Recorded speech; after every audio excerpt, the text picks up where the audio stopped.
जय हिंद दोस्तों। तो आज इस वीडियो में आपको चतरा के लिए आपका चौकीदार के लिए भर्ती का नोटिफिकेशन निकल चुका है। तो इस वीडियो में आपको कोई भी आपको जिला से होंगे, झारखंड के कोई भी जिला से, तो आज इस वीडियो में आपको बताऊंगा कि चौकीदार के लिए आपको सिलेक्शन किस पर से लेना है, उसमें आपको सिलेबस क्या क्या है और उसको आप लोगों को तैयारी किस पर से करना है। साथ ही साथ आपका चतरा के लिए ओवरव्यू बताऊंगा कि उसमें आपको कितना पोस्ट और क्या आपको निकला है। तो सबसे पहले आप लोग चैनल पर नए हो तो चैनल को सब्सक्राइब कर दीजिए और बेल आइकन को प्रेस करिए ताकि आपको जॉब सेट और आपको मिलता रहेगा। और पेज पर देख रहे हो तो पेज को फॉलो कर लिए। तो सबसे पहले बात करते हैं कि आपका चतरा के लिए देख सकते हैं कि जो चतरा जिला के लिए आपका जो भी आपको चतरा जिला के आपका उम्मीदवार यानी कि जो भी स्टूडेंट होंगे उनको देख सकते हैं कि उनका आवेदन प्राप्ति की अंतिम तिथि आपका 31 अगस्त तक आपका दिया गया है। यानी कि चतरा जिला वाले जो भी लोग होंगे वे लोग आपको 31 अगस्त तक अपना आपका उपायुक्त कार्यालय में अपना आवेदन को आप लोग फिलअप कर दीजिएगा। 31 अगस्त के बाद इसमें आपको विचार नहीं किया जाएगा और फॉर्म अभी आपको इसमें ऑफलाइन आपको लिया जा रहा है। और देख सकते हैं कि इसमें आपका टोटल 154 पोस्टों के लिए आपका निकला है। और कैटेगरी वाइज बात करें तो आपको जनरल के लिए 109 पोस्ट है, फिर आपका आर्थिक रूप से कमजोर वर्गों के लिए 15 पोस्ट है, फिर आपका अत्यंत पिछड़ा वर्ग के लिए 22 पोस्ट और पिछड़ा वर्ग के लिए 8 पोस्ट दिया गया है। और टोटल आपका 154 पोस्टों के लिए आपका ये चतरा के लिए आपका रिक्ति निकली है।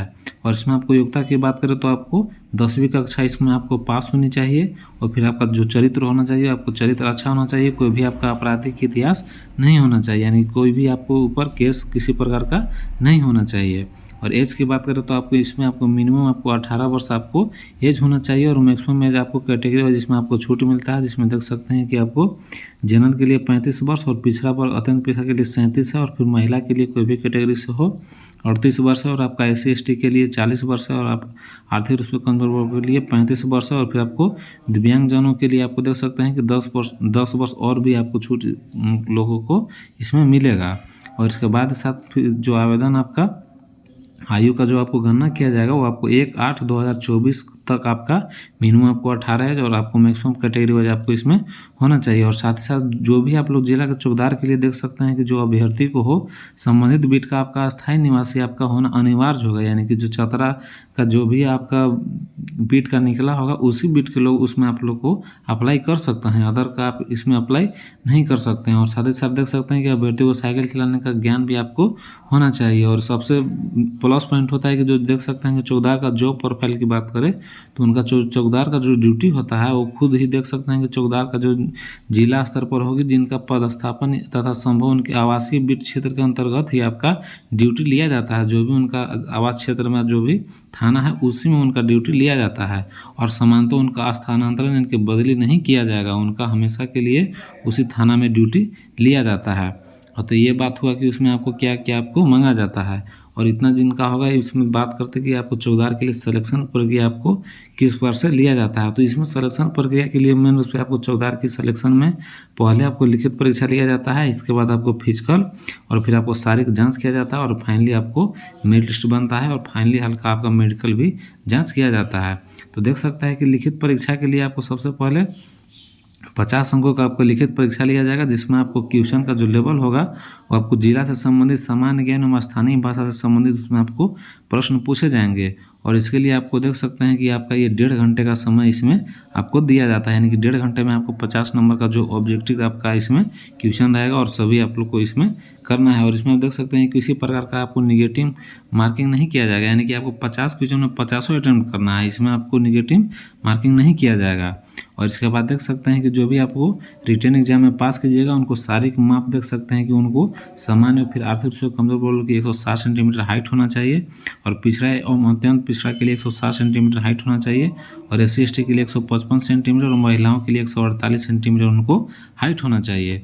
और इसके बाद आपको शारीरिक जाँच में देख सकते हैं कि मेन रूप से इसमें आपको शारीरिक जांच में 1 मील यानी कि 1600 मीटर का इसमें आपको रनिंग लिया जाएगा। और रनिंग में देख सकते हैं कि आपको टाइमिंग बहुत आपको पुरुषों के लिए आपका 5 मिनट या 5 मिनट से जो पहले दौड़ेंगे उनको 20 अंक दिया जाएगा। और फिर 5 मिनट से 6 मिनट तक दौड़ने वाले को 10 अंक दिया जाएगा। और 6 मिनट से ज़्यादा समय लेने वाले को डिस्क्वालीफाई समझे जाएंगे। और महिलाओं के लिए देख सकते हैं कि टाइम आपका 8 मिनट या 8 मिनट से पहले जो भी दौड़ेंगे उनको 20 अंक मिलेगा। और 8 मिनट से 10 मिनट तक दौड़ने वाले को 20 अंक दिया जाएगा। और 10 मिनट से जो ज़्यादा समय लेंगे उनको डिस्क्वालीफाई माना जाएगा। यानी कि रनिंग ये आपका 1600 मीटर का ये रनिंग में बहुत कुछ छंटता है, और रनिंग में छंटने का रीजन है जो प्रैक्टिस नहीं करते हैं, क्योंकि ये रनिंग आपका 1600 मीटर और जो आपको 5 ये अंक के बेसिस है, आपको इसमें आपको मैक्सिमम तैयारी करना है कि आपको इसमें 5 मिनट या 5 मिनट से पहले दौड़े ताकि आपको 20 अंक मिले, और जो आपको मेरिट लिस्ट बनता है वो आपको रिटेन एग्जाम और साथ ही साथ जो शारीरिक जांच में ये आपका अंक है और फिर आपका कार्य अनुभव के आधार पर ही आपका मेरिट लिस्ट बनता है। तो इसमें आपको 20 अंक रहेगा, तो मेरिट में आपका नाम आने का चांस ज़्यादा आपका बढ़ जाएगा। और इसके बाद आपका जो भी मेधा सूची है उसको आपको बना दिया जाएगा, यानी कि सिलेक्शन लेने के लिए मेन रूप से आपको रिटेन एग्जाम और आपका शारीरिक जांच और फिर आपको यही मेन चीज़ है इसमें आपको मायने रखता है। और इसके लिए बात करते हैं तो वेतनमान आपका 18,000 आपको मूल वेतन आपको चौकीदार के लिए होता है, जिसमें आपको डीए सब ऐड करके इसमें आपका अच्छा खासा इसमें आपको वेतन मिल जाता है।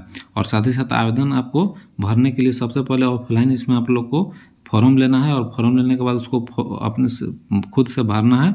और इसके बाद उसमें देख सकते हैं कि अटैच करने के लिए डॉक्यूमेंट के रूप में बहुत सारा डॉक्यूमेंट भी आपको अटैच करना है। देख सकते हैं कि आपको आवेदन पत्र के साथ में आपको शैक्षणिक अंक प्रमाण पत्र और आपको उसमें अटैच करना है, और फिर आपको देख सकते हैं कि स्थानीय निवासी प्रमाण पत्र और फिर आपको जाति प्रमाण पत्र आपके आर्थिक रूप से कमजोर वर्गों के लिए होंगे तो आपको वो भी प्रमाण पत्र देंगे, और जो आपको 6 माह के अंदर का निर्गत हो, 6 माह से अधिक आपको नहीं होना चाहिए।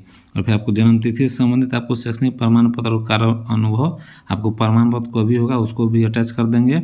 और साथ ही साथ देख सकते हैं कि सेल्फ अटेस्टेड आपको 4 अद्यतन फोटो यानी कि लेटेस्ट फोटो आपको जो आपको सेल्फ अटेस्टेड आपको 4 फोटो आपको होना चाहिए। और फिर आपको देख सकते हैं कि लिफाफा जिसके ऊपर आपको 26 रुपये का डाक टिकट लगाकर उसको सभी डॉक्यूमेंट को अटैच करके और 26 रुपये का टिकट आपको लिफाफा पर चिपका कर और लिफाफा पर एड्रेस डाल के और उसको आपको फाइनली सबमिट कर देना है। और देख सकते हैं कि आवेदन को जो पत्र भेजने का जो पता देना है वो देख सकते हैं कि उपायुक्त चतरा, जिला सामान्य शाखा समाहरणालय चतरा, और पिन में आपको 825401 आपको डाल के और इसको स्पीड पोस्ट या फिर आपको जनरल डाक के द्वारा इसको आपको फिलअप कर देना है। और सबसे बात करते हैं कि इसका आपका किस प्रकार से आप लोग को यहाँ पर आपका फॉर्म का फॉर्मेट दिया गया है। तो देख सकते हैं कि ये आपका चौकीदार का इसमें फॉर्म का ये फॉर्मेट है, जिसमें आपको सबसे पहले आपको यहाँ पर फोटो चिपकाना होगा और फिर आपको सेल्फ अटेस्टेड यानी कि साइन करना होगा।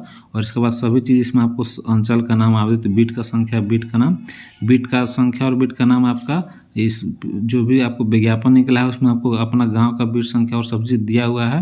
वो इस पीडीएफ को मैं टेलीग्राम चैनल पर डाल दिया हूँ, वहाँ से जाके आप लोग देख लीजिएगा कि आपको कौन गांव में कौन बीट आपको आता है, और उसके अनुसार इसमें आपको सब चीज़ सही सही भर देना है, कौन बीट और कौन आपका आता है। और आपका जो भी आपका अभ्यर्थी का नाम ये सब है अंग्रेजी और हिंदी में, आपको जो भी सर्टिफिकेट है 10th का उसी के अनुसार इसमें आपको सभी लोग फिल कीजिएगा। कोई भी आप लोग गलती इसमें नहीं करेंगे, और जो भी इसमें दिया हुआ है सभी लोग भर दीजिएगा। और एक मैंने वीडियो बनाया था कि आप लोग को आवेदन को किस बार से भरना है, तो वो अभी तक आप लोग नहीं देखे होंगे, तो उसका लिंक मैं आपको डिस्क्रिप्शन में दे दूंगा, वहाँ से भी जाकर आप लोग चौकीदार के फॉर्म को किस बार से भरना है पूरा डिटेल में आप लोग वहाँ से जान सकते हैं। और इसके बाद आप लोग जो भी बीट संख्या हो ये आपका दे सकते हैं कि अपना जो भी आपको अंचल और आपका गांव का जो बीट संख्या है वो अभी आपको दिया हुआ है। तो यही बड़ी अपडेट है। आपको कोई भी आपको झारखंड में कोई भी जिला के चौकीदार के लिए हो सिलेक्शन और फिर आपको इसी प्रकार से भरना है, तो यही बड़ी अपडेट है। और बाकी इसे रिलेटेड और कोई भी आपको डाउट होगा, कोई भी और दिक्कत परेशानी होगा, आप कमेंट सेक्शन में पूछ सकते हैं। और बाकी फिलहाल वीडियो में इतना ही। और बाकी वीडियो अच्छा लगा हो लाइक कर दीजिएगा, अपने दोस्तों को शेयर कर दीजिएगा, और चैनल पर नए हो तो चैनल को सब्सक्राइब कर दीजिएगा। बाकी फिलहाल वीडियो में इतना ही। बाकी वीडियो देखने के लिए धन्यवाद।